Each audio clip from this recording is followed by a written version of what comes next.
This is Red Stegall. I'll never forget the first time I heard Larry McWhorter do poetry. And we sat down and I listened to it and I thought, now this guy really understands what he's writing about. And then I realized that he had grown up in the panhandle of Texas. I got better acquainted with him and I knew the places and the faces and the people who he was talking about. And Larry wrote about a lifestyle that we work so hard to preserve, and he did such a marvelous job of writing about it. He was a good horseman. He knew a lot about cattle. He was a great musician and a great singer and a good friend. And I was so proud when he got invited to go to Elko that first year. And he made a place for himself in the world of cowboy poetry. My friend, Larry McWhorter. The early pre-dawn silence is like music to the ear of the rested and contented who take the time to hear. I've missed the pre-dawn silence, not found upon the track the world says one must follow, but I shall have it back. For once again I've horses to fill my spirits whole. Dear God, oh how I've missed them, and how they ease my soul.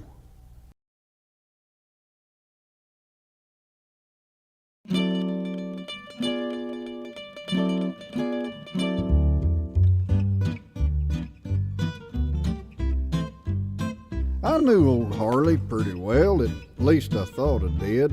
He'd been a big part of my life since I was just a kid. A local hero to us boys. He'd never had a wife. He'd been what we all longed to be, a cowboy all his life. A code of conduct he'd procured from years spent in the saddle, and you didn't ride in front of him or tween him and his cattle. And if you crossed over Harley's line of cowboy etiquette, he'd let you know in such a way you wouldn't soon forget. Harley taught a lot of kids the workings of a cow. No time for lectures, he just taught the best way he knew how. Now folks that didn't know him well would say he's hard and cold, but if he liked you and you asked, no secrets would he hold.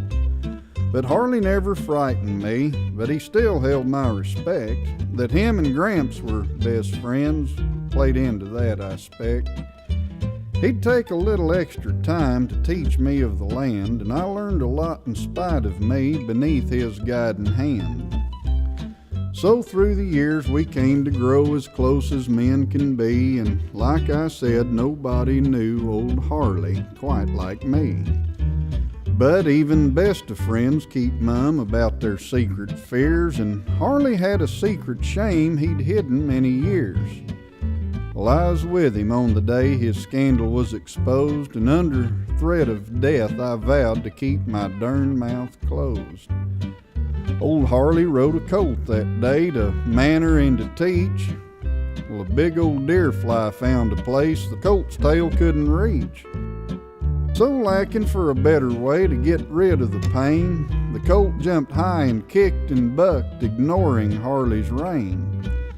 The first jump was beneath the tree, and the limb clipped Harley's head, and another inch and my old friend would that day have been dead. But as it stood, he stayed astride and rode the bucker down. His hat was all that hit the dirt, but Harley wore a frown, which I thought strange, since he liked colts that showed a little fire. I looked into his burning eyes, then looked a little higher. Well, I'll be damned. Old Harley's bald. I never had a clue that he was vain in any way, but by gosh, now I knew. You tell a soul I'll wring your neck, you laughing little jerk. Let me have my damn hat back and let's get back to work. He meant it too. He'd kill me if I'd betrayed his trust. And I've kept his secret all these years, but times I thought I'd bust. He's long since gone to his reward across the great divide, and I know Harley's watching me from on that other side. And he knows by now I've told you folks what happened on that day. So when I get to heaven, friends, there will be hell to pay.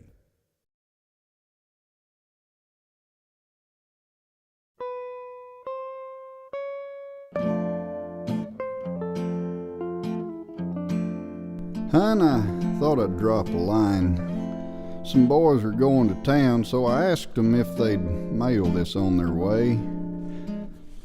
Some things are weighing heavy, so I'd better write them down, 'cause they're words that's kinda hard for me to say.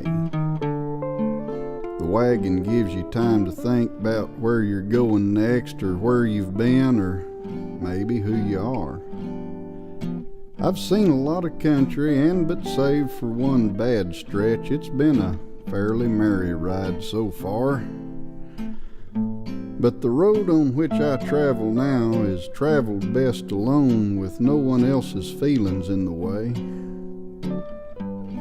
I live in darn near poverty, while threat of broken bone is a fear you'd have to live with every day. I've tried to leave it all behind, disgusted or afraid of the future or its lacking in this life. But I'll deny it ne'er again. I'm what my daddy made and still will be, should you become my wife. I'm saying should because, sweetheart, I'm giving you an out. I've asked you, you've said yes, and that's enough.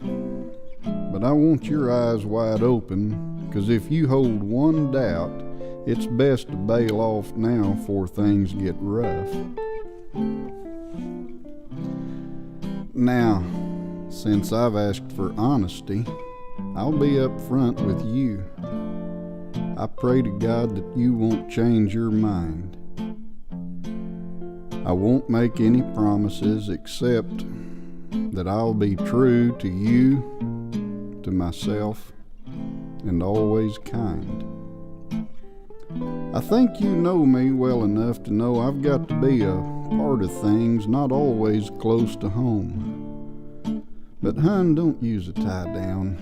Use martingales on me, and someday I'll outgrow this urge to roam.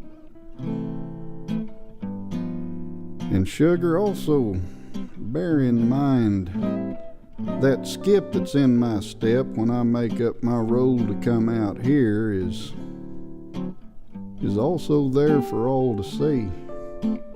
It's something I can't help when time for coming back to you is near. I reckon I'd best wind this up. The boys are laughing loud. Guess they're ready to embark upon their spree. But I'll stay here and bug the cook. Guess I've outgrown that crowd. I'll see you in 2 weeks. Miss you. Love me.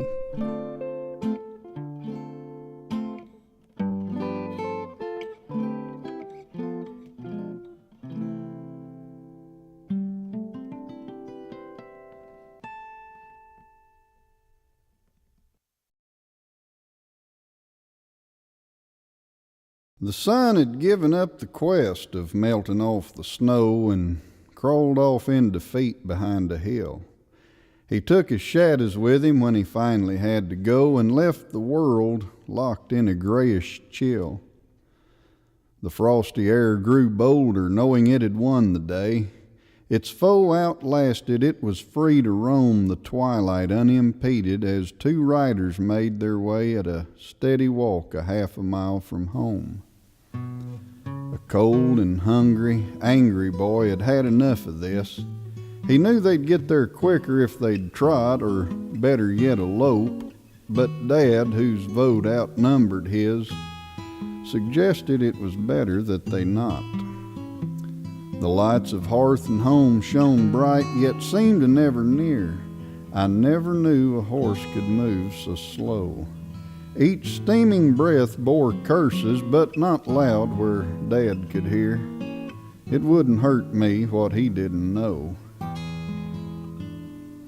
Consumed with cold and anger, and with fingers going numb, I barely noticed we had reached the gate which led into the old home trap. Then Dad's colt acted dumb and added 15 minutes to the wait.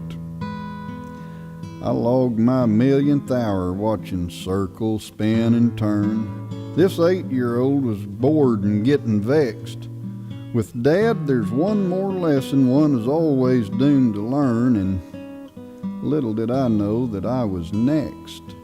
For when at last he opened up the gate to let us through, I drifted off into a sort of trance, intent on getting into Mom's hot cornbread and beef stew. I headed home without a backwards glance. An icy voice cracked icy air which stopped both horse and heart. The tone he used was one I'd come to dread. The dialogue which then ensued was quiet on my part. The mighty revolution now was dead. I only thought that I'd been cold until his angry stare went through me like ice water through a sieve, but flush of shame soon warmed me, as he then made me aware of a law I'd broken by which cowboys live. Now, boy, I know it's cold out here, but that's the way things are, and we can't always pick our circumstance. I told you when you chose to come that we'd be riding far, and it's too late to bow out of the dance. Now, discomfort doesn't give a man the right to leave a friend. It's when it's tough is when you need to stick. He needs to know that when you start, you'll be there in the end. That trust should be like mortar on a brick. Boy, you could have caused a wreck back there by leaving me behind.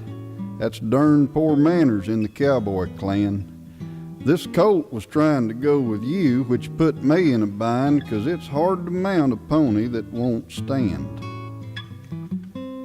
He stood and let his point stick home, then turned and mounted up, and then he said, "Let's don't do that again.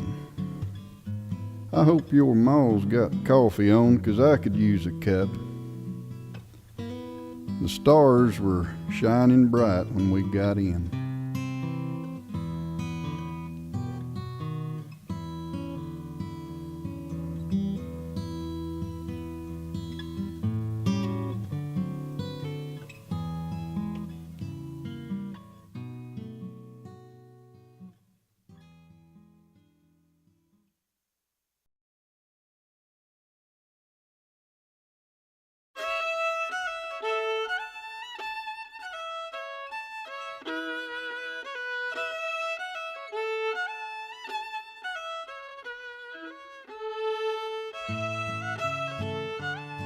Now, Peaches had a knack for taking things that wasn't peaches, but then his thefts weren't for the loot the average outlaw reaches, 'cause Peaches never robbed a bank nor rustled any cattle, but he'd buck a J.A. cowboy down and make off with his saddle.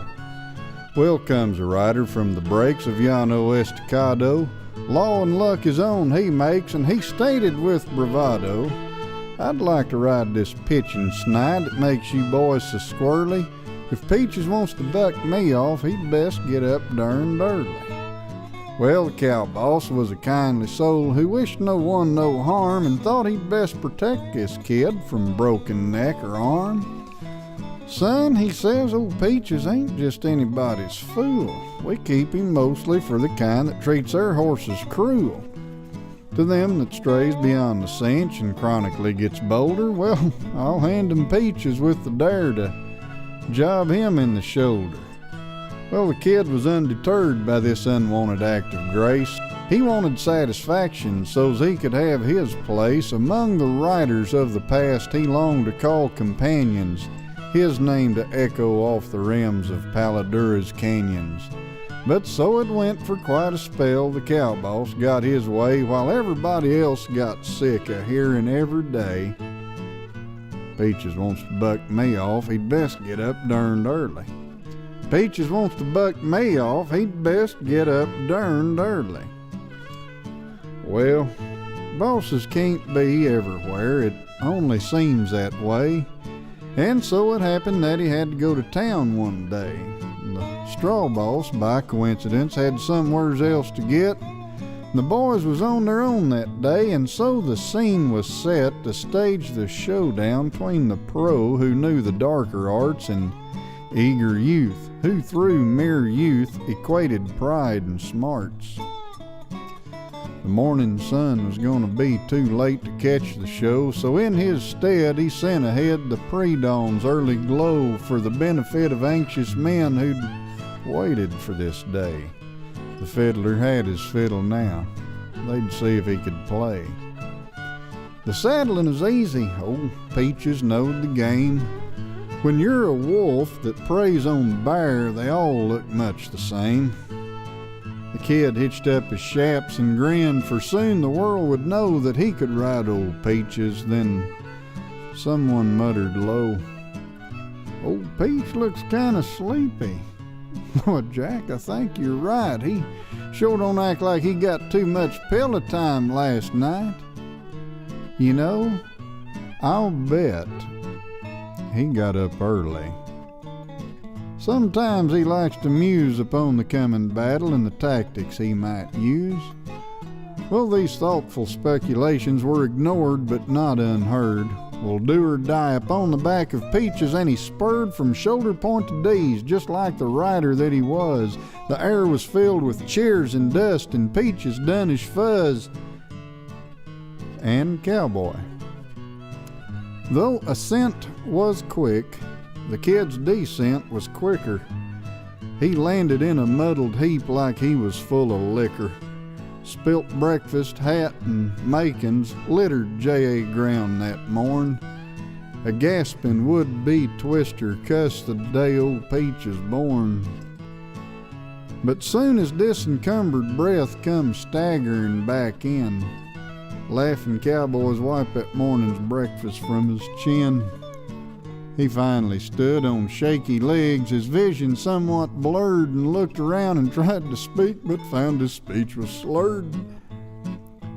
"Looks like old Peaches got up kinda early," finally came from the lips of this young rider who'd set his heart on fame.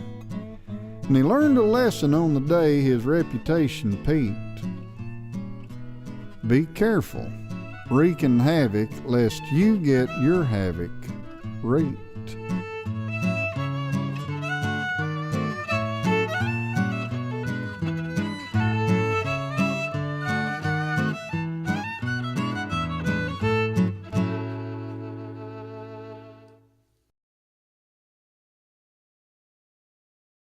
This first poem, Johnny Clare, is from the history of Osage County, Oklahoma, where I live.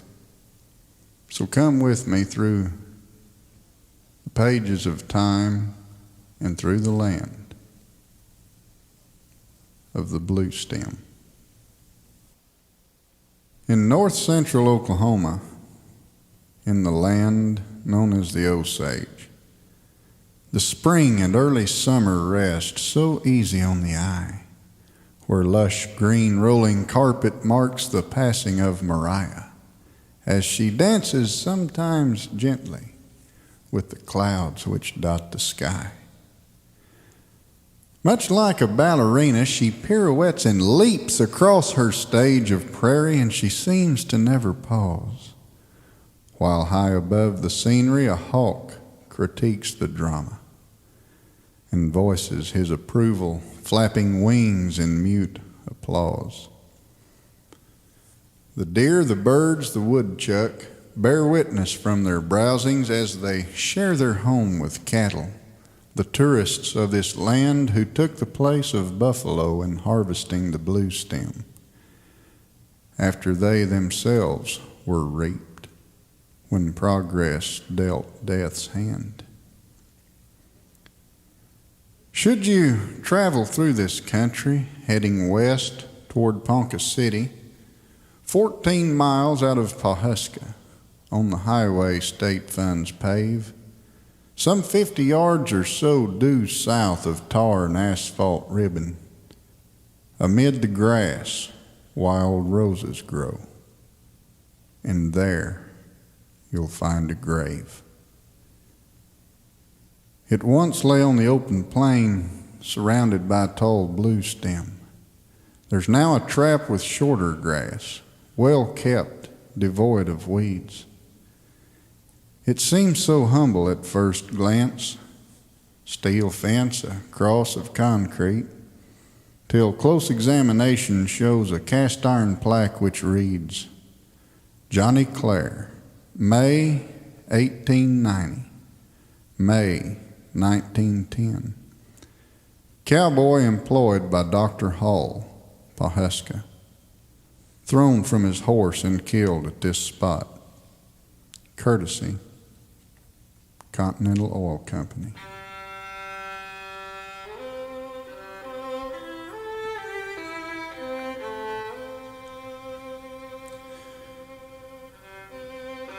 To be a cowboy was the call this young man gladly answered. He'd not trade lots with anyone. In life he'd found his pearl. He lived to ride and rope rough stock, to test his skill and courage, to polish up the dance floor with a smiling blue-eyed girl. Young Johnny lived the cowboy's life and lived it to the fullest. His pride would let no brute escape as long as he drew breath, so he thought not of consequence. An outlaw steer his quarry, and on that warm spring Osage day, he died a cowboy's death.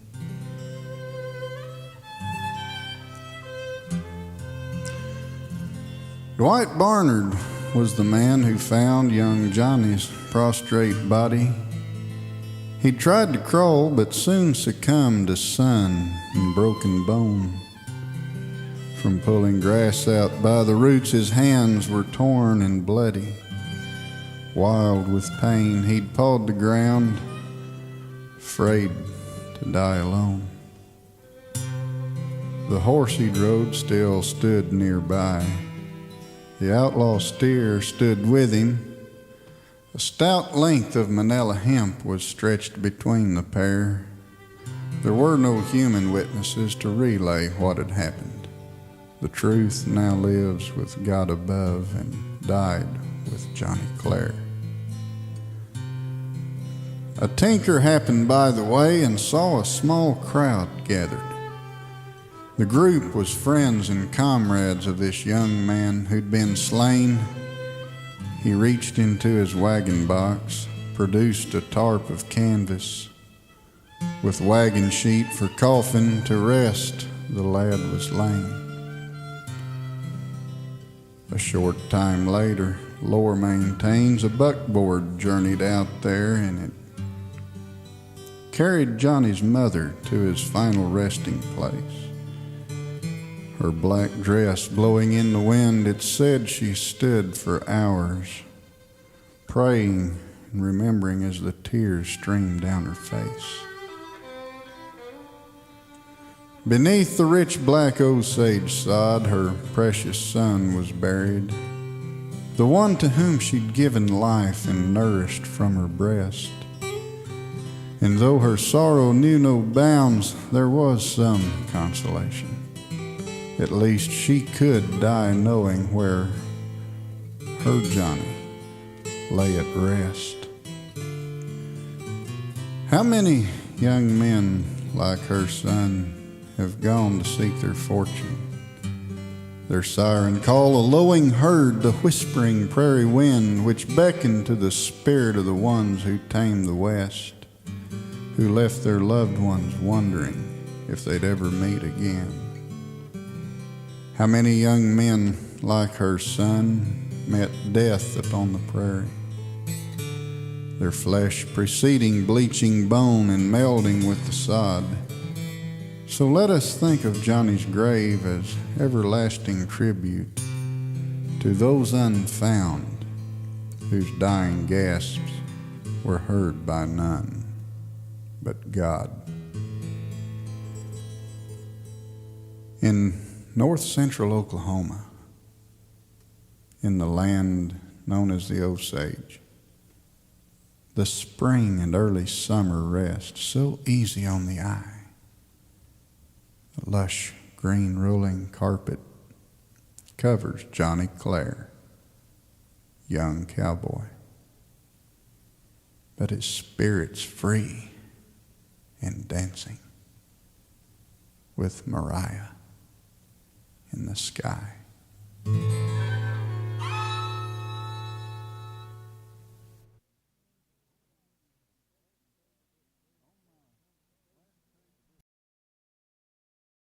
Feeding hay and chopping ice and tending to the weak keep cowboys on the move when northers blow. Winter brings the nursemaid out in men as cabins peak, transforms them into midwives of the snow. The dreary days of winter finally lose their lease on life. A briskness in the air replaces sting. The colt comes out in cowboys as they shed their winter coats and revel in the glory that is spring. Summertime means prowling, checking fence and water holes, while staying on the hunt for errant cattle. Time and miles are easy found for giving broncs their schooling with teacher at the desk, which is his saddle. Circling geese at sundown warn it's getting cold up north when frost replaces what was morning dew. Falling leaves and weanling calves are autumn's telling signs that aging things must make way for the new.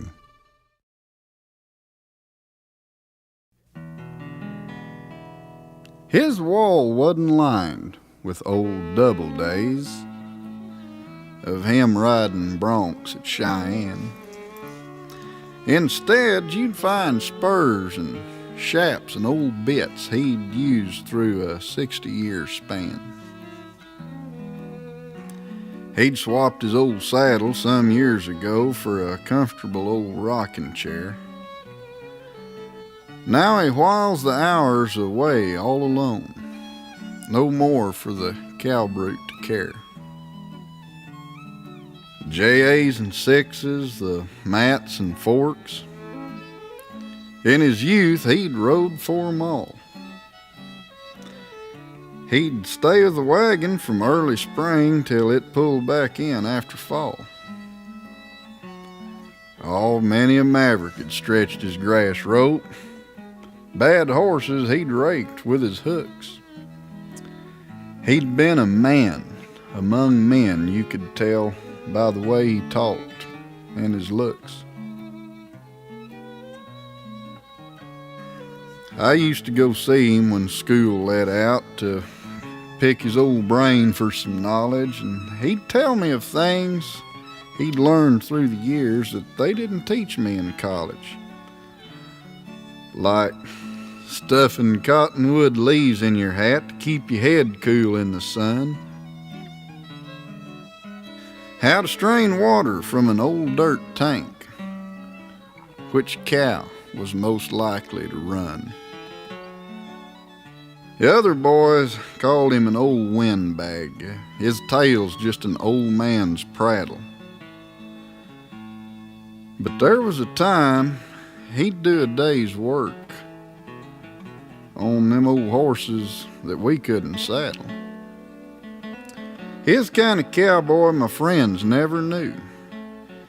He'd brought no cheers from the grandstand. He'd never rode for the big crowds, it's true.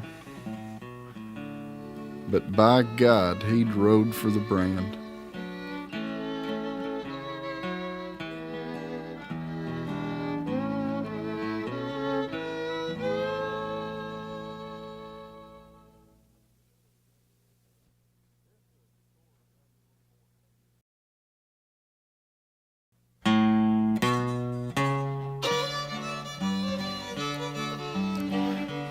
Modern day ranches are doohickied up, but some gadgets do come in handy.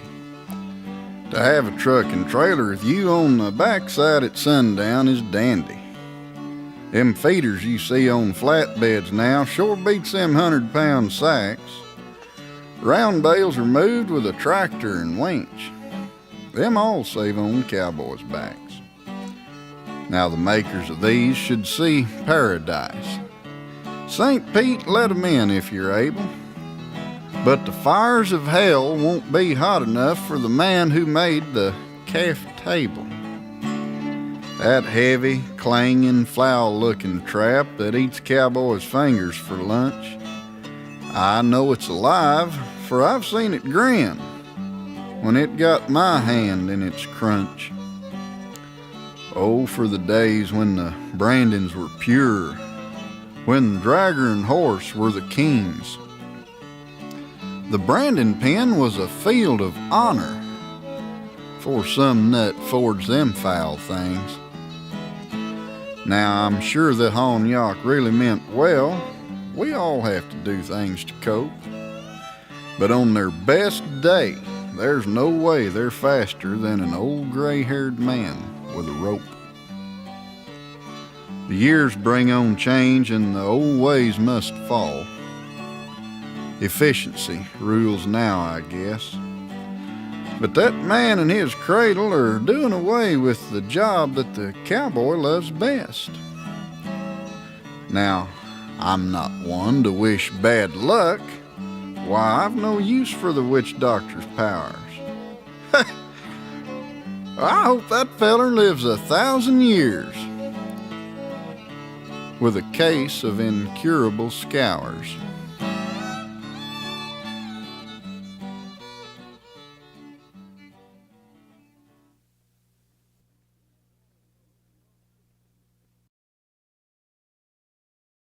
This poem is entitled The Red Cow. I almost put my rope on her once, but then I thought it through. I had my day in the sun long ago, so I left her for someone like you. Sounds to me like she run you off, I said to the silver-haired man. Why, they ain't a cow brood anywhere that's too much for a hand worth of sand. We's talking about the old red cow, legend around these parts. And it's been said she'd put fear and dread in the punchiest cowboys' hearts. An old barren cow who'd escaped all the drives because she was big, mean, and clever. The manager said she's 12 years old. The old men said she'd been there forever. Now, legends don't scare a boy 19 who thinks he's the pride of the nation, and I'm thinking now if I pin this old cow, I'll sure have a good reputation. Where do I find this renegade beast, this scarlet scourge of the prairie? Well, I'll lead the hussy through the bunkhouse door. You'll think she's raised on a dairy.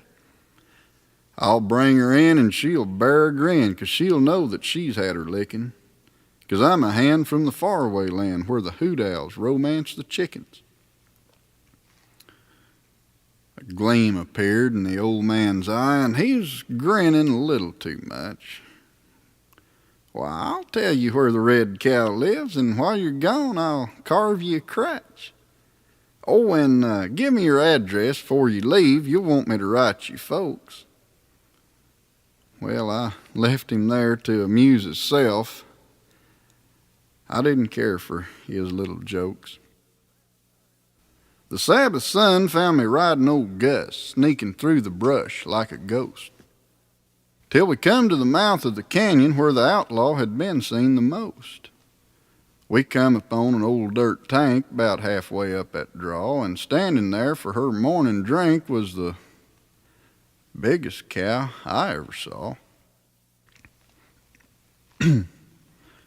Her horns weren't tipped, and she bore no brand. Her ears was long and slick, and I thought of a big old rhinoceros I'd seen in a Tarzan flick. Well, I knew if I showed myself to her now, back up the canyon she'd go, so I eased up high so's I could drive her down and I'd catch her in the big flat below. I cinched up a notch and shook out a loop and pulled my horn knot tight. Then I eased old Gus to the edge of the brush, showed myself ready to fight. She jerked up her head when we come in the clear, and a startled look filled her eyes. I had to grin, for my little ruse caught the wily red cow by surprise. She's scared and confused with no place to hide. I've wrecked her psyche, I think. But she stood there, sized up her latest of pests, and calmly went back to her drink. Well, we sat there and stared at each other a while till the red cow had drunk her fill. Then she stretched her back and ever so slowly started walking towards me up the hill. Well, her stride betrayed no fear at all. It is like she'd been through this before. Right then, I started to doubt my own smarts, and I pondered the red cow's lore. Well, her slow, steady walk turned into a trot. Her mouth began to foam. And the closer she got, the more that I wished that me and old Gus had stayed home. The walls of that canyon somehow looked steeper, and it looked a lot narrower, too. My perception had changed on a whole lot of things. In my brashness, I started to rue. Well, I'd made my brag back at the ranch about the worth of a man who had bought. Now I found myself falling victim to my own yapping tongue's foolish talk. My moment of truth was on me now, and my smarts was fighting my pride, and the cow was locked in on me and old Gus. Then my outlook was rectified. The boss hadn't sent me out here on this wildcat venture of such. If she didn't bother him, then why should she me? Hell, one old red cow don't eat much. 50 feet between me and the cow, and another thought entered my mind. There was many like me, but this cow that I faced was one of the last of her kind. Who was I to alter her fate? Her freedom she'd fought long to keep. Far be it from me to ruin her life. I could pin her, but then could I sleep? Well, I cringed at the thought of a grinning old man and the scorn I'd see in his eye. But I knew I was right, so I tipped my hat as the famous red cow trotted by. The old man was waiting when I rode in. The bunkhouse door opened wide. Well, I got things ready for you and your, cow. A stool and a pail stood inside. Well, he rode me hard and he put me up wet till he seen that my pride is full peeled. But the scorn I expected he never showed. He said, "Son, I know just how you feel. You ain't the first man to change his mind after doubting the red cow's lore. Few boys your age have dealt with her kind, but on her coos stick, you're just one more."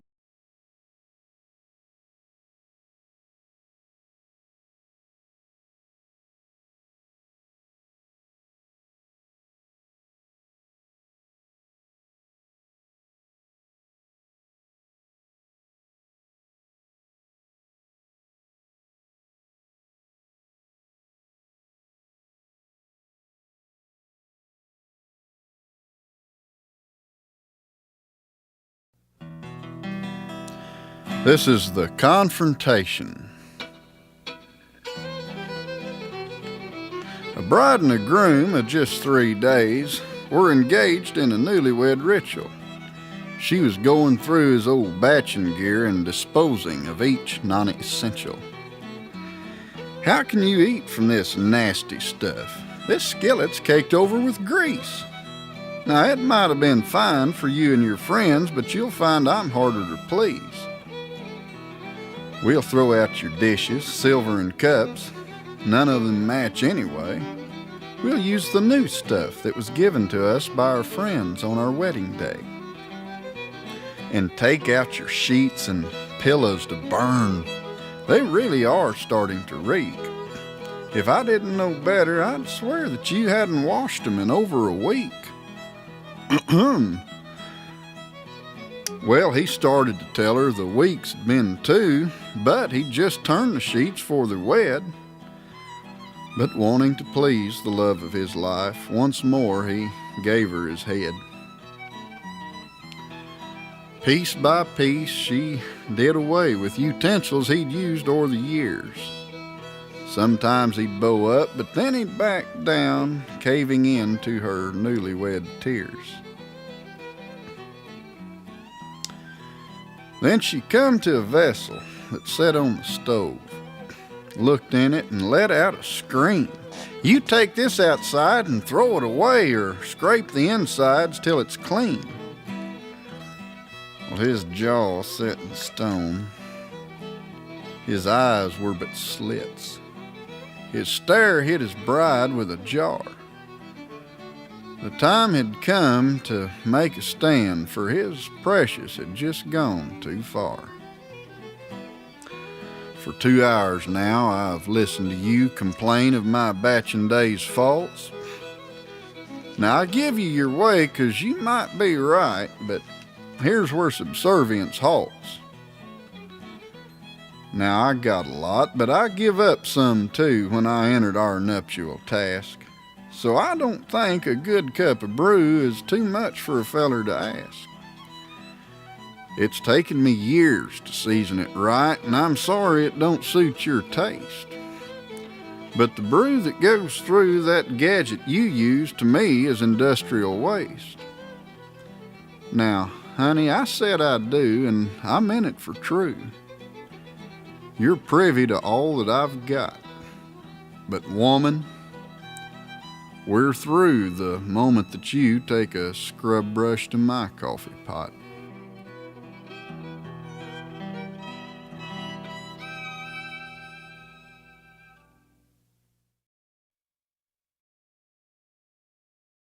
On my last tape, I did a poem called The Confrontation about me and my wife's first argument over my boiling coffee pot. Well, she washed it, I threw it away, and was stuck with a drip coffee maker after that. And so this is my experience with drip coffee.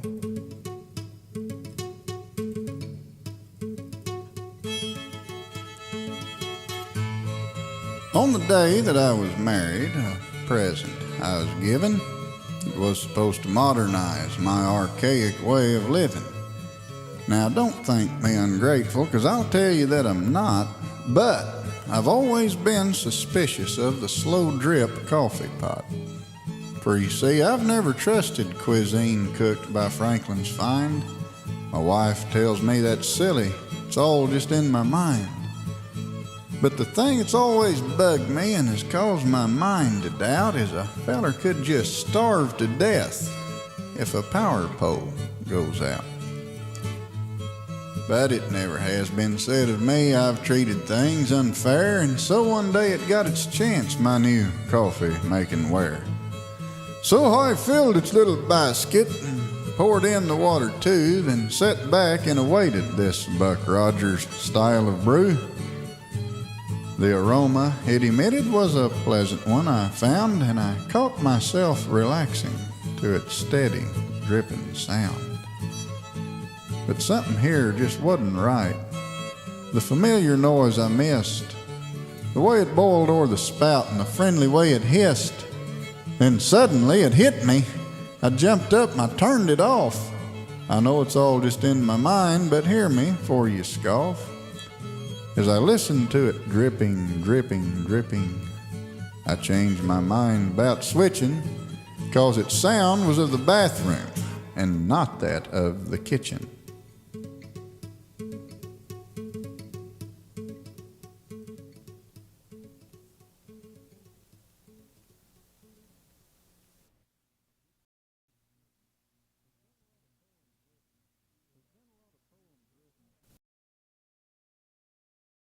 It's a story about a little old horse I used to have down on Swenson Tongue River Division down at Paducah, Texas.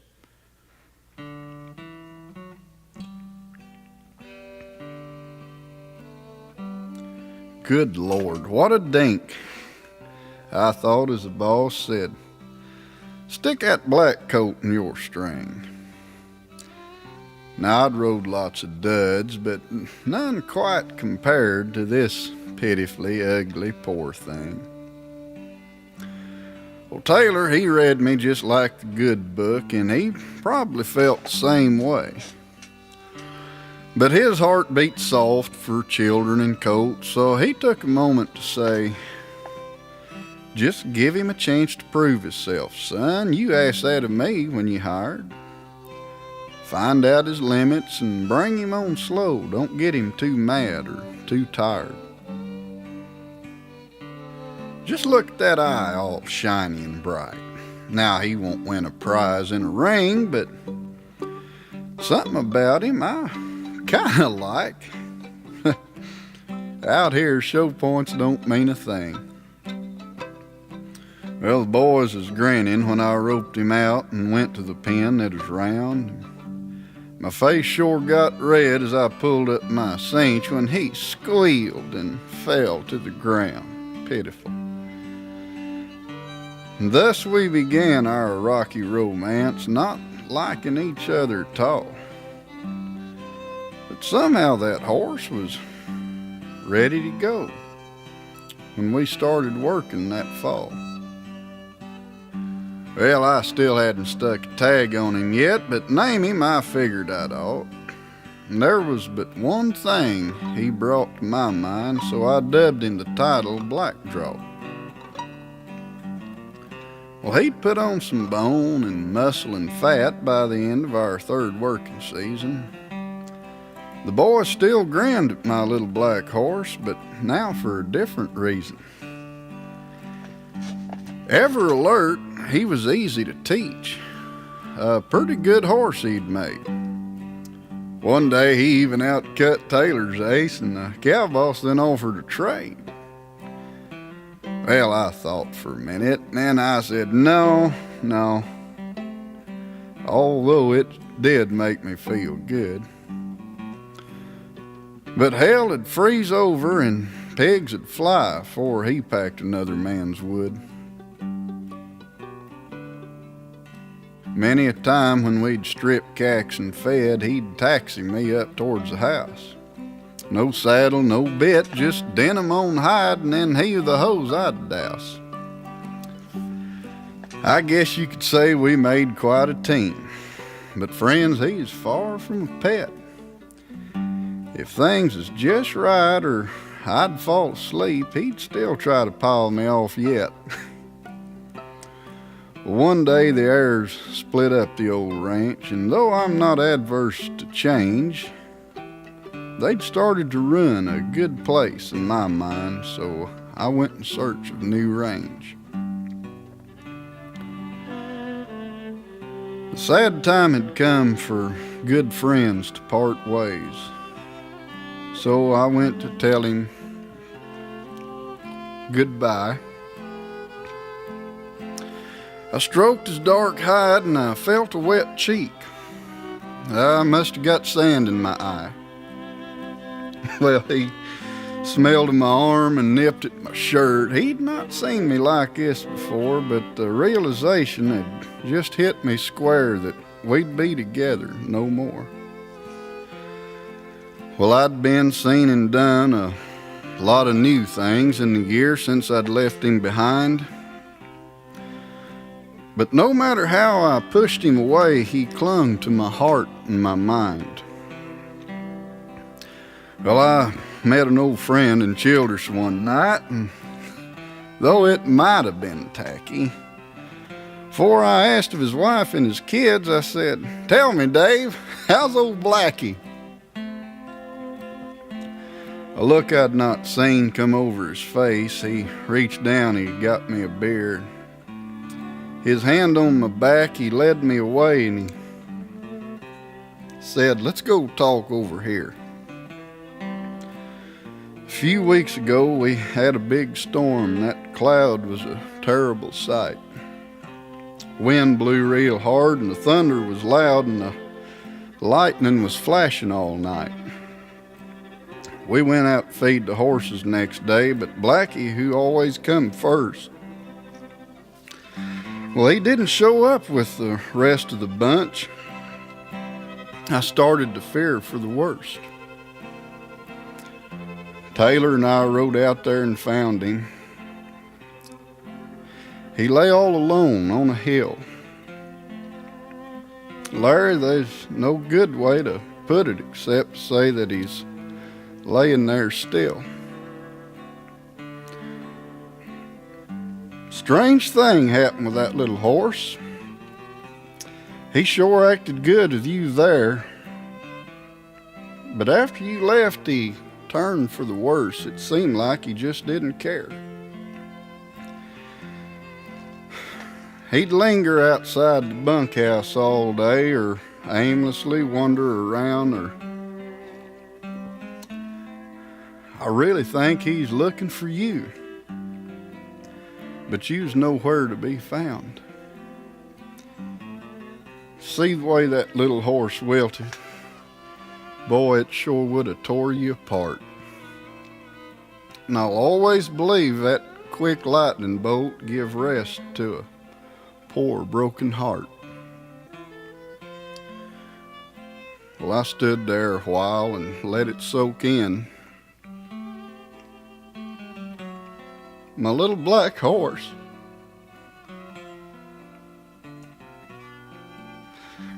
My little black horse had gone home.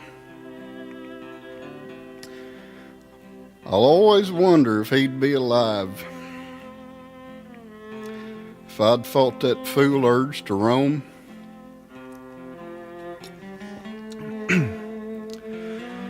Good horses abound and they run through my dreams, but he's the main memory I got. He wasn't the best, but he was my ace, and I sure do miss him a lot. If you should call me to ride your range, Lord, and you have a works in the spring, I'd sure take it kind when you hand out the mounts. If old Blackie was stuck back in my string.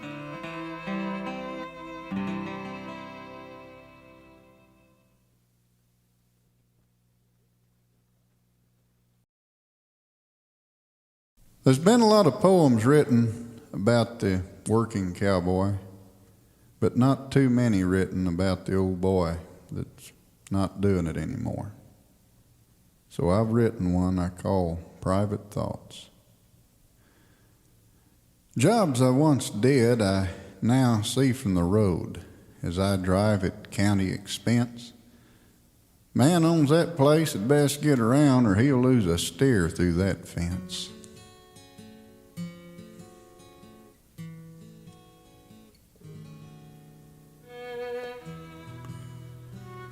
Memories crowd me and take me away to yondering days I once knew, willing to forfeit societal gain for the freedom known to so few. Lord, what I'd give to just one more time feel the earth was my pearl alone, to ride with the crew relaxed but ready to squall with that panther-like tone. The round pen where boys and horses were schooled, Pony Express with a slicker, the old hands watching, grinning, remembering. Young once again, eyes a flicker. Countless wild rides through breaks and mesquite, excitement was too mild a word. Countless hours sitting there bored unto tears while some slow old man cut the herd. 4th of July in 78, Stamford, Texas. God, that day was sweet. Bill, Dave, and me won the wild mare race. My ride brought the crowd to their feet. I think of horses I rode in the past and grin at the good uns I made, but almost cry o'er the good uns I runt, too eager to polish my trade. I'd sure like the chance to set them again, to atone my many mistakes. How many bad horses could have been good had they gotten half-even breaks? I guess truth be told, it wasn't all good. Sundown had oft find me mad, ready to roll up my bed and pull out. I never did. Looking back, I'm glad. But good times and bad all meld into one, the difference unseen through the haze. And I understand now what the old-timers mean when they speak of the good old days.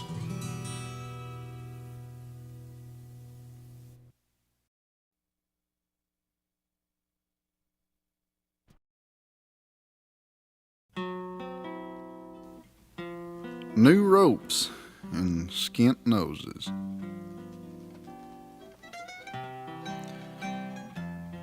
'Twas the day after Christmas, and the cowboy's young son, with his new nylon catch rope, put the dogs on the run. The tree was knocked over by his brand new string, and his mom soon regretted him getting that thing. He's a threat to us all. Our home's safe no more. If he heals me again, they go out the door.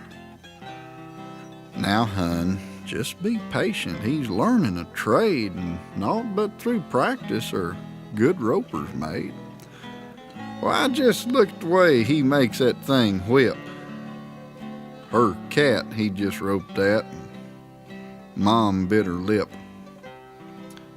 All day he kept at it. He caught all he could, and for 7 years old he roped pretty good. His father would watch him all swollen with pride, but long since his mother had kicked him outside. The black goat and the chickens soon steered from his path, and not even Big Sister was safe from his wrath. The boy learned to throw true like chunking a rock, but soon the dogs bored him. He craved bigger stock. He snuck in the milk pen to stretch his line tight, but that wasn't enough. He sought a new height. Opportunity knocked, for just down the road he saw his dad coming. A green coat he rode. Well, he shook out a big loop and hid by the truck. He'd double hawk that horse if smiled on by luck. When the horse came in view, he let his loop sail, but the rope gone awry went up under his tail. Like a vice, the tail clamped and down his head went. He jerked little Junior, whose wee nose got skint. Well, the trio parted ways. They all went elsewhere. The colt to the pasture while Dad split the air. The boy ran to Mother. "That colt stole my twine. Tell Daddy to get it. I want it. It's mine."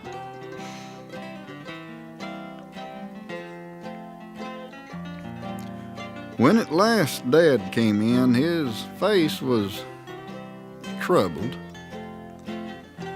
He held Junior's nylon.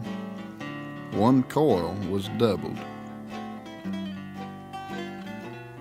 "Come here, you little scamp," he said, spitting dirt. A skint face peeked at him around Mother's skirt. "I'll teach you a lesson about healing a horse."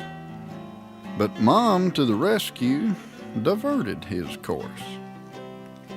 "Why, this morning you laughed. You thought it was fine. when he tormented us with that awful twine. I remember you said he's learning a trade, and naught but through practice are good ropers made. The boy knew no better. If you'd set him straight, you'd have not been bucked off and come home irate. Now you think about it. 'Twas you egged him on. You've reaped what you planted, so just leave him alone. Well, that sure shut him down, and 'fore long he grinned. He recoiled his son's rope and said, "Come here, friend. This rope that I gave you's a tool, not a toy. But I guess you're no worse than me as a boy. Now that heel loop you tossed is just a tad late. So when you throw a rope, throw. You'll miss if you wait. A steer's in the meadow that's runny of nose. A shot he'll be needing today, I suppose. So let's go catch old Chub, and I'll saddle Elwood, and I'll teach you to rope the creatures you should." They strode across the barnyard, the grown-up cowboy, and right there to heel him, the small, skint-nosed boy.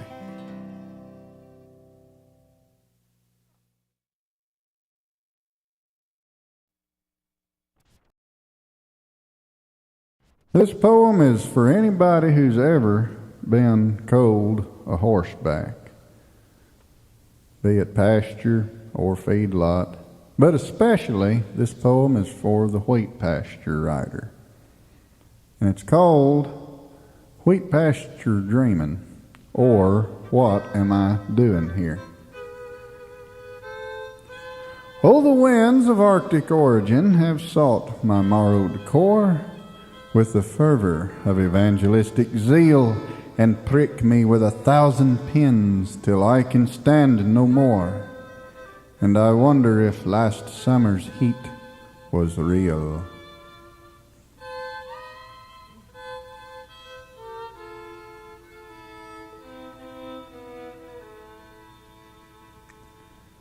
I fumble with a round black box in desperate want of dip, but frozen fingers just can't work the lid.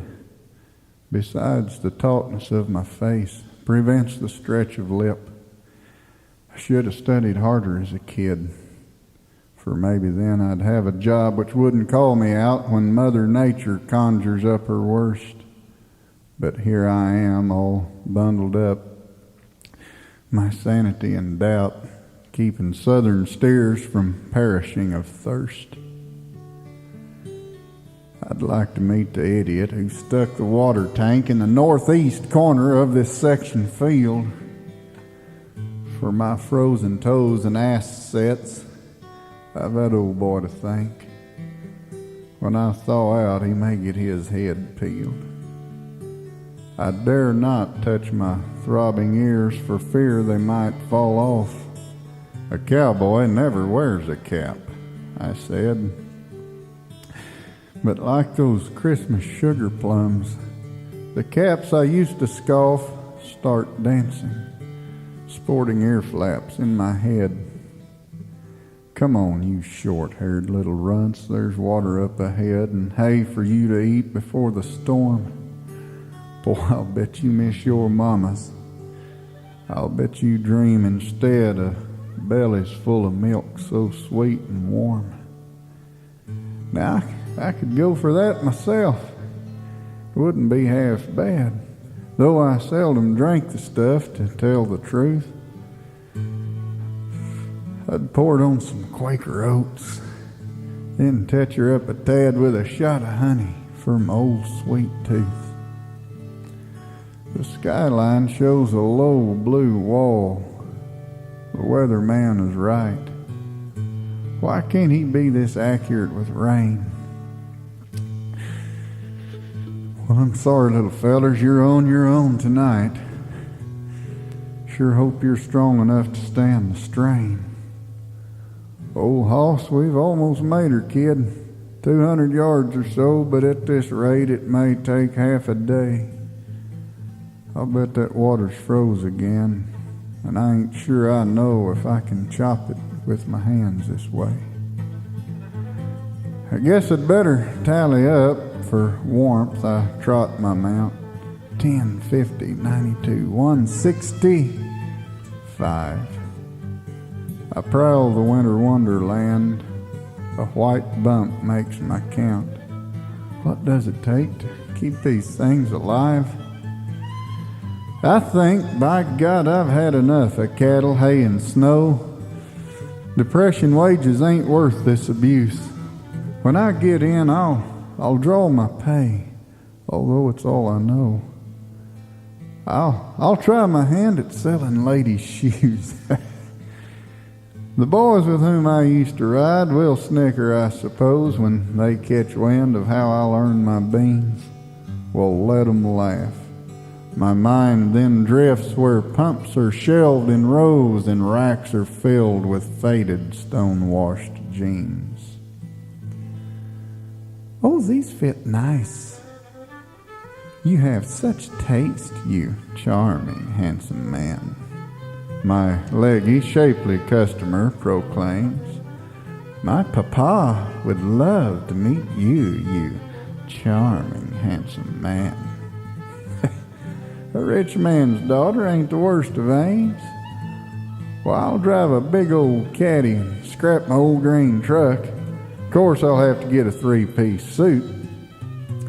I'll buy a pipe and give up my dip. Oh, what a change of luck. Boy, I'll be living high and looking cute.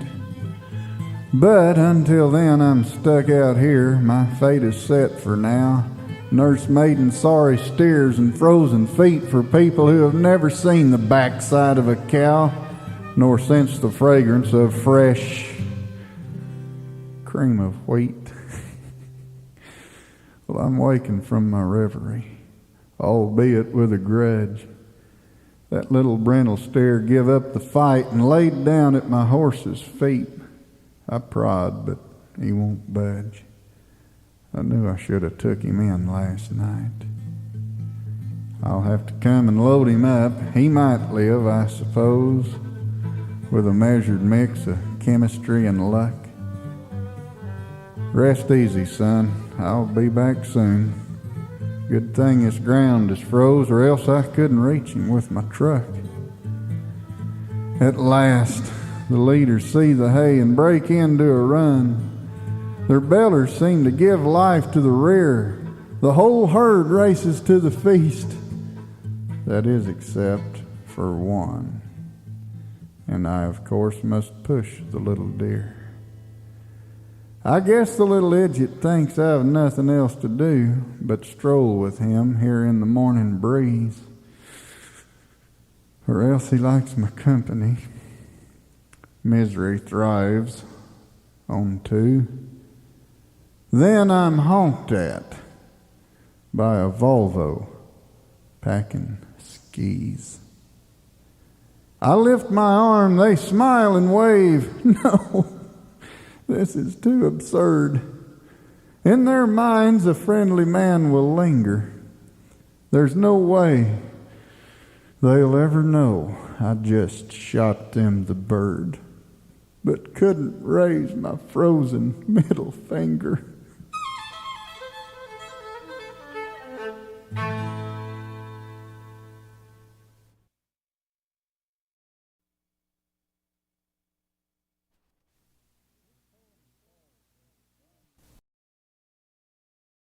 This poem is called Advice to the Traveler. It's one I wish I had read years ago instead of having to write today. This ain't the way your dear old sainted daddy worked a cow? Well, it's good to know you listened in those days. Well, Button, you ain't taking orders from your daddy now. So open up your mind to learn new ways. You come out here a hunting work, they didn't send for you. They hired you 'cause we needed extra help. So we don't give a hoot in hell what you think of this crew. Just keep your darned opinions to yourself. The road which brought you to our world can darn sure take you home where you can work in ways which you believe. But I've watched you, boy. I like your style.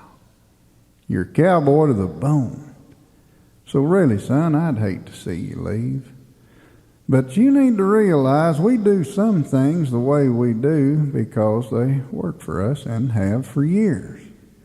Tradition runs deep in our heart just like it does for you. We ain't your competition, we're your peers. Now I know it ain't my rightful place to speak to you this way. I'm not your dad, nor do I sign your checks. But kid, I've traveled that same road and haughtiness don't pay. And if you ain't got friends, life gets complex. I know, son, I know. It ain't all your fault. I've watched 'em jerk your chain. That sort of treatment you'll have to expect. The price of being different, boy, is seldom without pain, especially being young, seeking respect. But barking back at barking dogs just makes a lot of noise. Remember, son, you represent your land and you don't have one thing to prove to any of these boys except that you just want to make a hand. So peel your eyes, unplug your ears, and shut that trap of yours. You'll find the world's a better place to live if you'll expand your knowledge watching others do their chores. And at least respect advice that they might give, 'cause no one way works every time, nor is one way the best. Variety, my boy, the spice of life. The willingness to change will help you pass life's toughest test. You'd best learn this before you take on a wife. Now, clear your shoulder of that chip and cease your moans and wails. Learn from us. Heck, we might learn from you. After all, our goal's the same, to get 'em across the scales.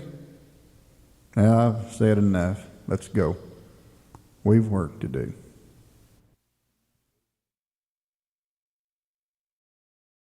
As a prelude to this poem called The Real Thing, Larry said, "This poem is not intended to offend or exclude anyone, but there are certain things only men of the saddle understand and know." Have you ever saddled up a horse you didn't want to ride and gone out when you didn't want to go?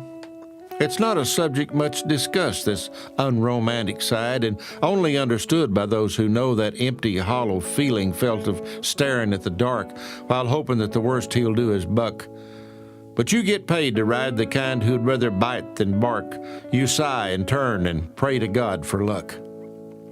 Have you ever drained the final drop out of your coffee cup while staring at the wind-whipped driving snow? You're warm right now, but that'll end by the time you've saddled up. And then you get the chilling horseman know of stinging ears and fingertips while cold like Novocaine numbs your toes. Yeah, you know how it feels. The cramping in your arches makes you grit your teeth in pain till you dismount and walk upon your heels. Have you ever had your arms so tired from doctoring all day you find it hard to build another loop? You used to think you liked a rope when it was done for play, but now you've come to dread the droop of ears or runny eyes and limps that seems to never end. You almost hate 'em just because they're sick. But there before you stands one more. There's no choice but to tend. You ask your worn-out horse for one more lick. Have you ever felt the urge to quit but gone on anyway and followed through on nothing else but pride? That's how it has to be sometimes when work outweighs the pay and you're not there on just a whimsy ride. You do it even when you know it's going to hurt like hell. You do it even though you post no score except the one inside yourself which makes you do things well. You do it for the men who rode before. That's the real thing, Larry. Thank you.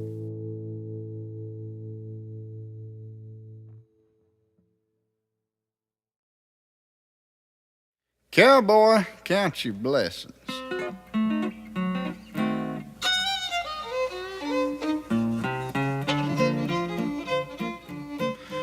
Waddies rode together o'er the western halves of Gray. 'Twas a buckaroo from Utah and a hand from the Lone Star State. And although they were raised some different of friends, they were the best, so of each other's tack and ways they often could make jest. Hot debates was often floored of grazing bits or spades, center fires or double rigs, leather straps or braids. Each piece stands the test of time. Each serves a certain need, and each is worth its weight in gold, they finally both agreed. The sticky part, as you might guess, in talk of right and wrong was whether you should dally up or if you should tie on. Crazy folks like you should be kept up in a cage. Just take your raps, and you, my friend, might see a ripe old age. It's easy on the cattle. It's easier on the horse, and so it stands to reason it's easier on you, of course. Texas says, "Now, buckaroo, that little spiel was nice, but it don't do horse nor cow no good if you have to catch 'em twice. Why, I've saved your twine a dozen times, all 60 feet of it. You wasn't criticizing then, to that you must admit. Now, the far west has big ranges and they mount good crews, but then to work one single baby calf takes twice as many men." Okay, you saved my string. I must confess it's true. But I'd rather lose 100 ropes than go what you went through. That time old Peaches blowed the cork and wrapped you in the middle, me and old Shrade Walden got your smart self off the griddle. Cowboy, count your blessings that you didn't buy the farm, and all you got out of that little wreck was the big white cast on your arm. Texas grinned. "When you cut a man's line, you cut it off up towards the noose, 'cause instead of one long, I've got two shorts, and neither is of much use. And though it's broke, my arm's still here, and in 6 weeks it'll mend. But I've still got all my God-give parts, and you can't say that, friend. The first time that we ever met and I shook hands with you, I noticed that your right forepaw was short a toe or two. Now, you speak of counting blessings, and I think that's just fine. So I'll keep my horn knot in my rope, 'cause I can still count all of mine."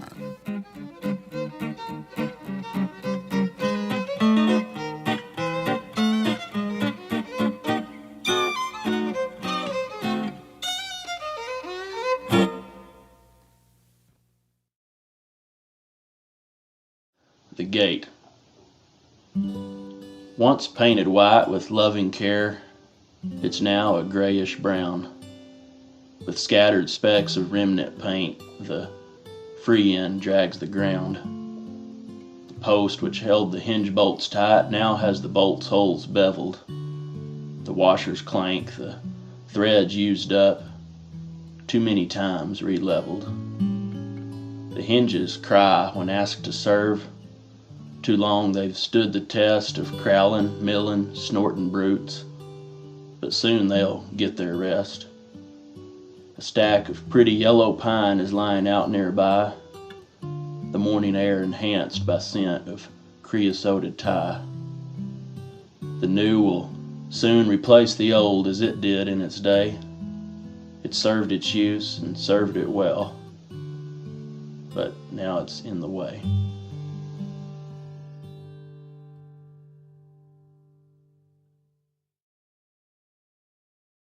The name of this poem is My Song by Larry McWhorter. Some look at a cowboy and call him a fool for maybe not staying his 9th year in school. But sometimes a fool owns a college degree.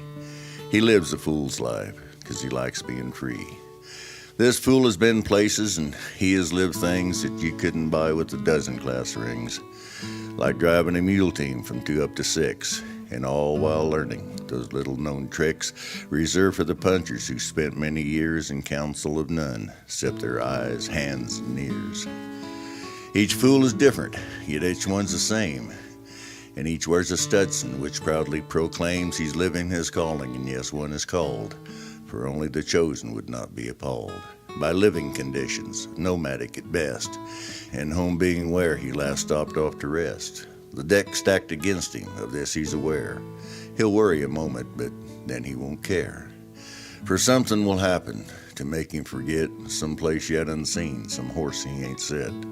And then in the end, when he's ridden his last, the memories he lives with depends on his past.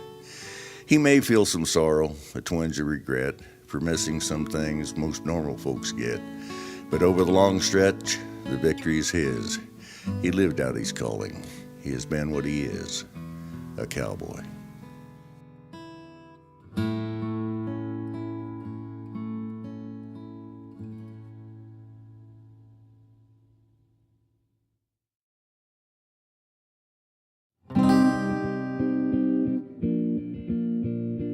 Fear by Larry McWhorter. I've been on the mountain and been on the plain when the lightning was casting its lot. It wasn't much fun having nowhere to run when the sulfur is heavy and hot. Been wrapped in my rope without prayer or hope, thinking maybe I should learn to dally. My foot in the stirrup, stuck hard like dried syrup, knowing God has just totaled my tally. Been knocked down and wooled around by a bull, had cows bounce me off of a fence. There's plenty to fear, day to day, year to year, if a cowboy's got any sense. I felt my blood chill through wreck and through spill. Cold sweat has poured off of my head. I felt my heart sink if I had time to think of the dangers I knew lay ahead. Yet fear we must face, having chosen our place, knowing full well this life ain't all clover. We're knocked down, but then we get up again and try hard to laugh when it's over. But there is one trap that gets dropped in our lap that each man has to face on his own. You just can't prepare for this worst kind of scare, and you'll never feel so all alone as when out of the blue, directed at you, these words that make men hunt their hat. I got it on sale, but I really can't tell. Does this outfit make me look fat?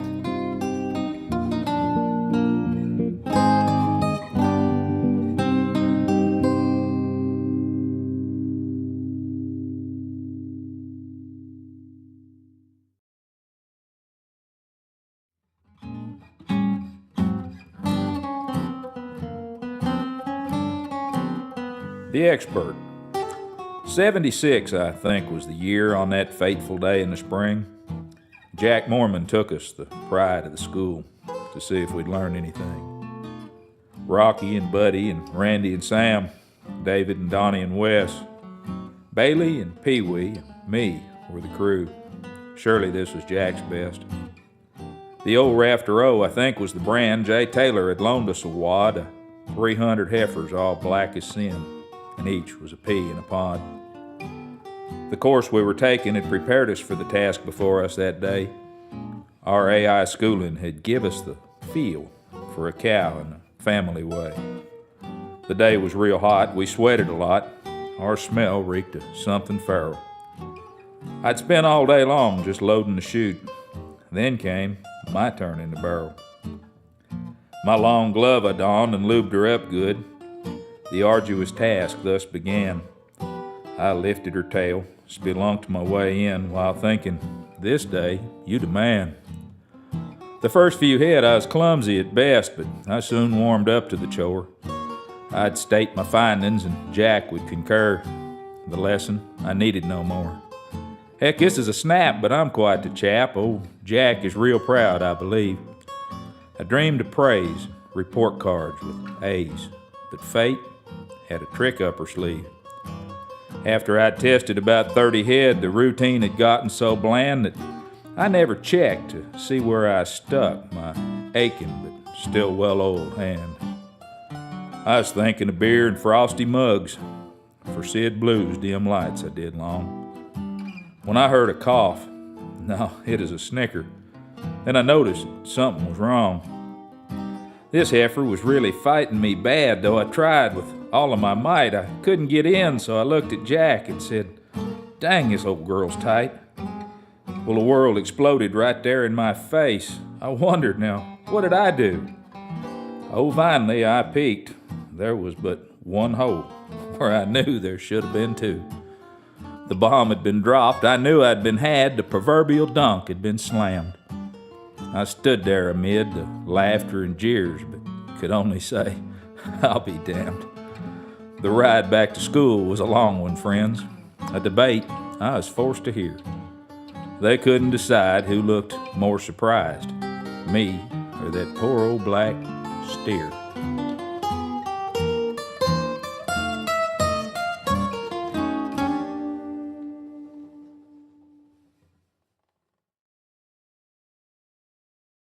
Larry wrote in front of his poem, The Unrepentant, these words: "There's a tendency today to place a halo on the head of each and every horse, much as Dr. Spock did with children. Well, he was wrong, and so are a lot of the horse lovers of today.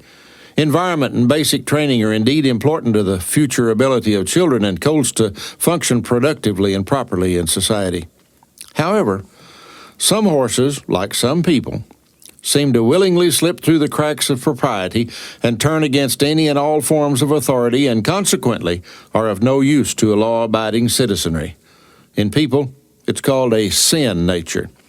And no matter whose fault it is, at some point these beings have to cease looking at themselves as victims and learn to cope with what life has dealt them. If they won't do it for themselves, then God is faithful to send someone into their lives to show them the way. When that happens, they have two choices: cooperate repentantly, or otherwise, or fight until they're cast out of society. And I don't care what anyone says. Some horses are just born bad and will never give up unless, like us, they meet a Savior." And this is the poem that Larry wrote called The Unrepentant. The unrepentant horses are the ones who won't give in. They'd likely be in prison had they been conceived of men. Their background doesn't matter. Be they started foul or fair, the men who have to ride them now don't have the time to care. It takes a special puncher just to walk inside the gate with these equine zealot rebels who are filled with scorn or hate. For while he didn't do a thing to make the horse this way, he has to try and find the key to make the horse obey. So thus begins the battle. And it's often all-out war. Each tries to best the other one, with neither keeping score. There's lots of ways of dealing with these horses who won't mind. Sometimes you need a foot rope or a jacket for a blind. There's lots of tricks, and there'll be more as long as horsemen strive to train the unrepentant ones while trying to stay alive. Pollyannish critics say the harsh ways make no sense, but those who live protected just don't savvy self-defense. They like to say we're brutal, that no chance the horse has had, but never will they e'er admit some horses are just bad. That some don't want to get along. They live to be embattled, fighting from the moment caught until they're last unsaddled. But sometimes, good or lucky, horse and man will strike a deal where they can work together until each attains a feel for what the other's thinking, while respect is shown to rights they have to give each other so as to stay away from fights. While God gave man dominion o'er the creatures of the earth, these horses don't believe him, and they haven't since their birth. They're unrepentant pagans without kindness or regret. They won't accept your carrots, and they'll never be your pet. But they'll show you what you're made of, and they'll sure teach you respect. They'll hurt you if you falter with some trick you don't expect. They've sent a lot of would-be's back to town and back to farm who didn't like the pressure of the constant fear of harm. But there's redemption in the trials that they put us cowboys through. They hold a soft spot in the hearts of guys like me and you. The good they've done outweighs the bad from being just damn hateful. They took a boy and made a man. For that, I'll e'er be grateful. Great poem, Larry.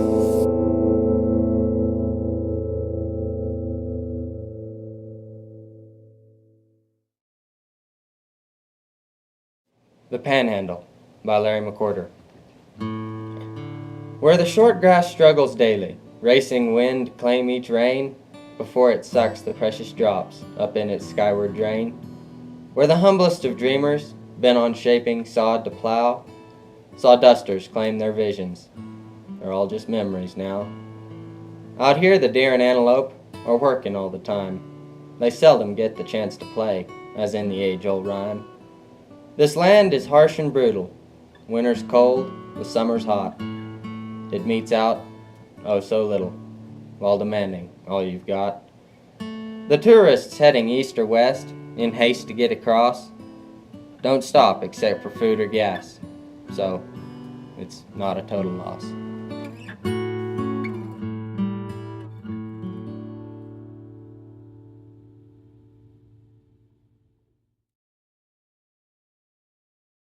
A bad start. The clock don't ring as early, and I'm not as quick to rise, since I don't have horses waiting to be fed. Pangs of shame shoot through me as the sunlight finally pries my lazy, slumbering carcass from my bed. The feller in the mirror ain't the man I used to know, and sometimes I can't look him in the eye, since I let other people tell me which row I should hoe so I could have the things a cowboy can't buy.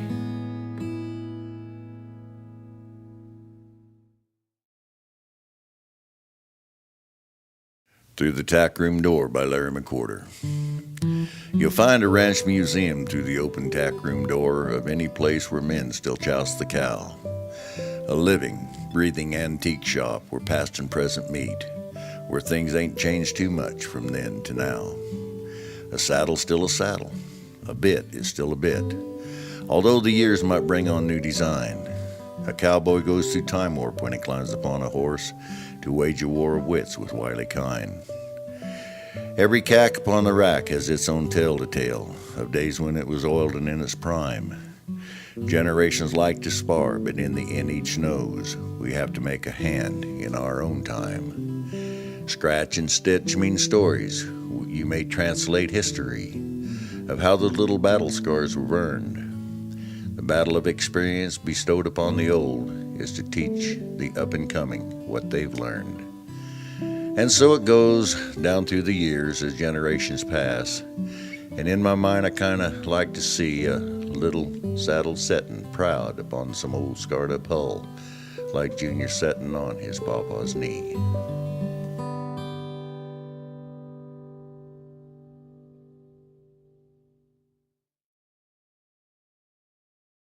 There's a story that comes from Wyoming I think should be recounted now. The saga concerns a big old black horse that could pull a reluctant cow. Ridden and owned by a puncher named Bill, a good hand, except on the ground. And though Bill was liked, his boastful nature made him a hard man to be around. If given our dues, I'm sure you'll admit our team is quite a sensation. We'll pull anything covered with hair or not hooked by root or foundation. 8-Ball, God love him, who just did his job, was the cause for Bill's haughty ways. He'd not met his match in many a catch and deserved every morsel of praise. In true cowboy form, the 4th of July found our heroes painting the town, and from all accounts that hamlet sure suffered from all the juice they put down. When it was declared the party through and the boys had wrecked every bar, a guided tour out of town they received. Their escorts each bore a 10-star. A steam car was moving, pulling out slow. As the caravan filed past the station, a red-headed hand yelled, "Looky there, Bill, I don't see no root nor foundation." The gauntlet laid down, old Bill cocked a loop, then loosed 8-Ball on his dark prey. The boys all figured that Bill's bragging tone would be somewhat altered that day. The steam car moved slow, but had a head start. To catch it, the two sure did well. His rep on the line, Bill let the loop fly and snared the darn thing by the bell. True to his nature, the horse gave his all, but this time the fight held no hope. With Bill hard and fast, he just bounced along like a ball at the end of the rope. The train engineers, looking out of his port and saw the whale line stretching tight, he had to look twice in sheer disbelief. This wasn't an everyday sight.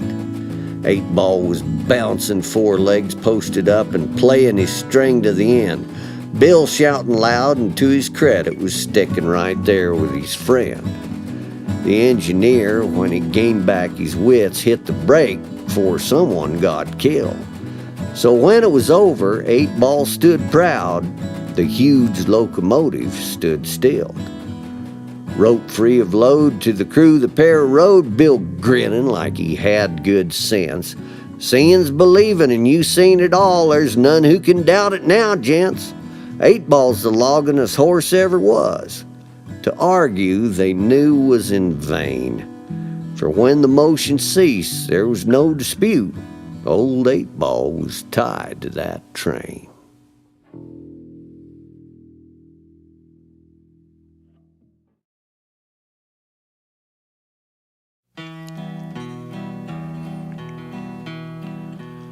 The Retirement of Ashtola.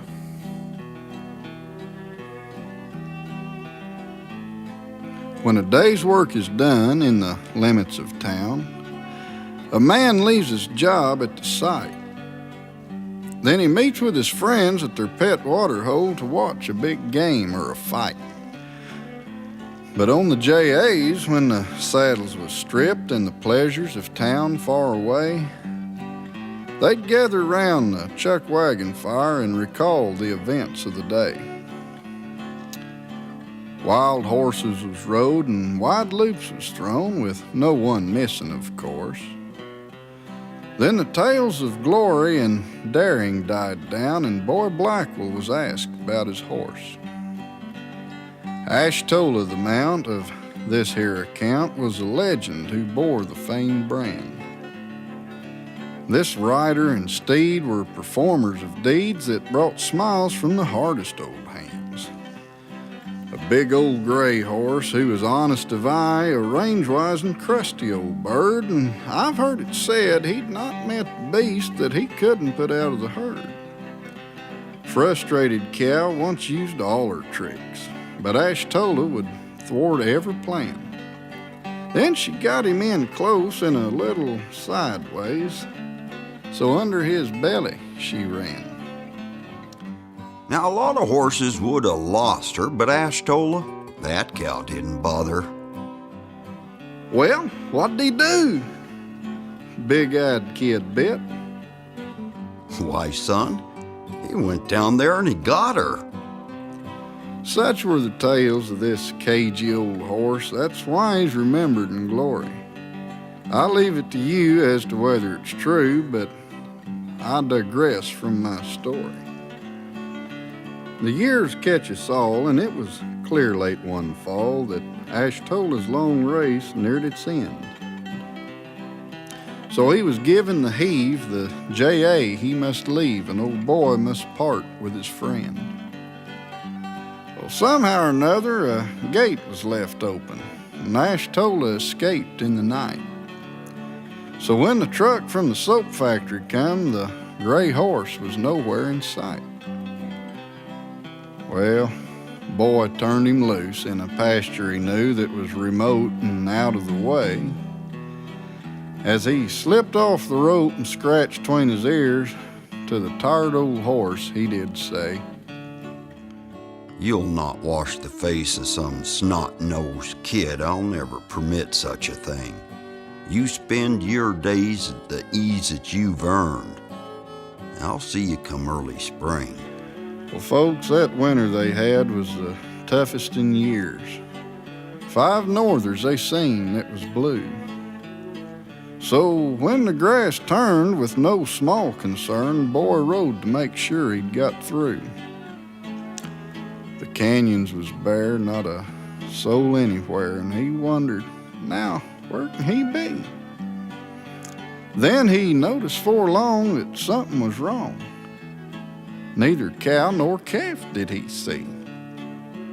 Well, he topped out to look on the big flat below of the one corner he hadn't been, and the sight that he seen in that valley so green turned his worried frown into a grin. Ashtola had throwed 'em all in a bunch and was working the herd by himself, and he thought of the years that he'd spent on his back That old horse never needed my help. 3 cuts he had going, and where he put 'em, they stayed, and the cows with bull calves on the right. The pairs with the heifer calves stood on the left, but boys, here's the curious sight. The third bunch was standing way off by themselves. I wondered, now what could they be? So I eased down the hill to get a closer look, and you'll never guess what I see. The tension was high among the young bucks as old boy paused for what seemed like days. Well, what was they, some big-eyed kid bit? And boy grinned at him, then he said, Strays.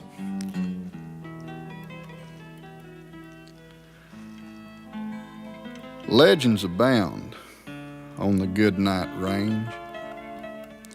Some canyons are haunted, I've heard. But the ghosts ceased their mischief, and they gathered to watch. When Ashtola was working the herd.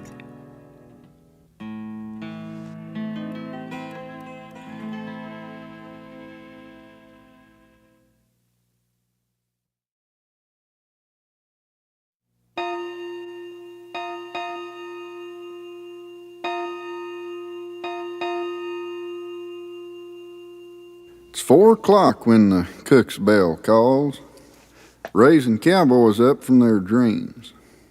I pull on my boots and watch the red dust come puffing up through the worn seams. Spring works are on and we're leaving for dawn, and we won't strip our cacks till night. As I jingle the horses, I wonder how the bunkhouse looks in daylight. We're met with growls from a grouchy old cook as his sacred shrine we invade. But the table's stacked high with good steak and spuds and fresh biscuits he has just made. We're no better thought of at the corral, where snorts guide our way through the dark. Old JJ today, I hear David say, old day's ride'll be no gay lark. The straw ball seems true as we call our mounts. Roping horses his privilege for years, 'cause he knows each horse in the stars' murky light by skying the tips of their ears. Finally we're mounted and ready to go, and the cow boss leads out the way.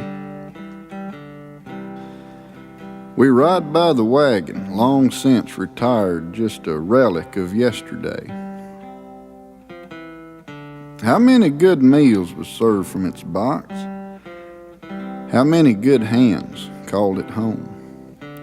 Though it's been idle for 10 years or more, the sight of it stirs young men to roam. Old cow boss, he come here just as a kid, 16 short summers or so. He's raised chopping rows for his sharecropping paw till he worked up the nerve to say no.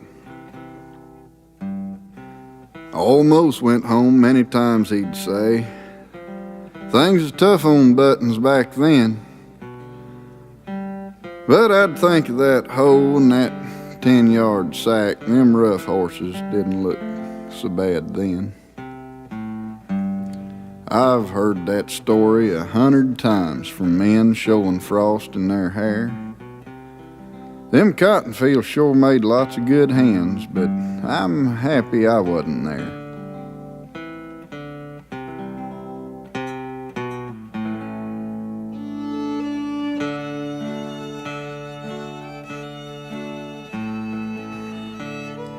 These thoughts and more kinda flow through my mind as I sit on this cap rock so high.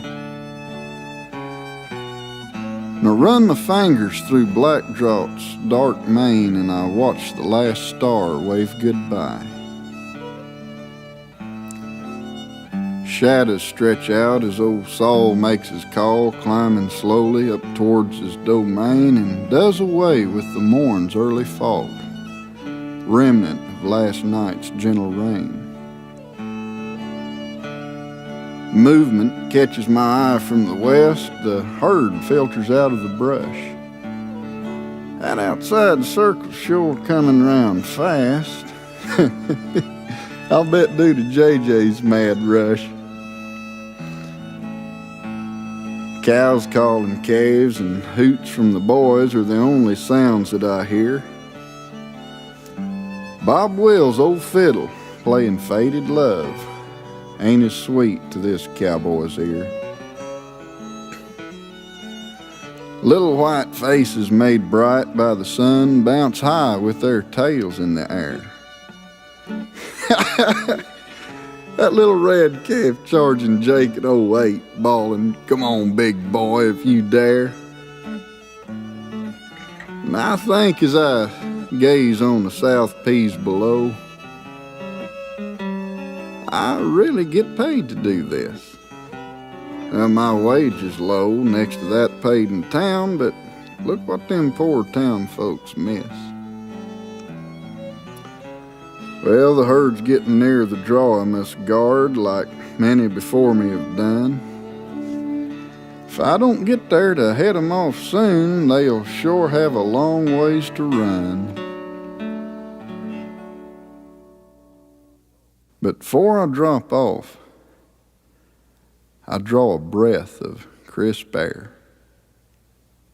the kind that brought Adam to life. And I thank God that He made this feller that's me, as I sit waiting on the drive.